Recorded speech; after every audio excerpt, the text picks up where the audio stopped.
Hi అండి. నేను మీ కీర్తిని. Welcome to Vantabadi. ఈరోజు మన వంటబడి ఛానల్లో పెసరపప్పు టమాటా కర్రీ ఎలా చేసుకోవాలో చూద్దాం. చిన్న గ్లాస్తో పెసరపప్పుని తీసుకొని లైట్గా వేయించుకోండి. వేయించుకోవడం వల్ల పప్పు రుచిగా ఉంటుంది. ఈ పప్పు చల్లారిన తర్వాత కుక్కర్లో వేసుకొని 2-3 సార్లు అయితే బాగా కడుక్కోండి.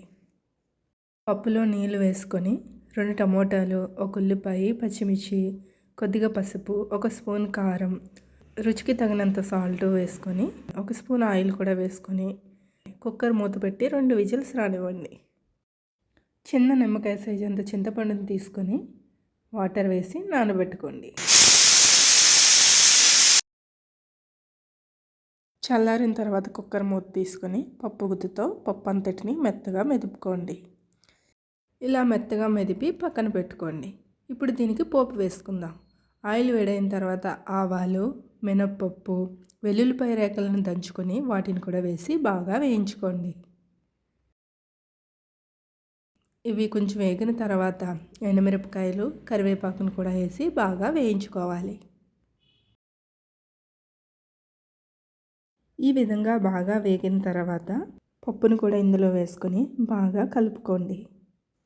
కందిపప్పు కన్నా పెసరపప్పు వంటికి చలవ చేస్తుందండి. మనం ముందుగా నానబెట్టుకున్న చింతపండుని రసం తీసి బౌల్లో వేసుకున్నాను. ఆ రసం కూడా తీసుకొని కుక్కర్లో వేసి ఆ కుక్కర్ అంతటిని కడిగి ఇందులో వేసుకోండి. ఇప్పుడు ఒక 2-3 నిమిషాలు అయితే ఈ పప్పును బాగా ఉడికించుకోండి. పప్పు బాగా ఉడికిందండి. ఇప్పుడు కొంచెం కొత్తిమీర వేసుకొని మరో 2 నిమిషాలు కలిపి స్టవ్ ఆఫ్ చేసుకుందాం.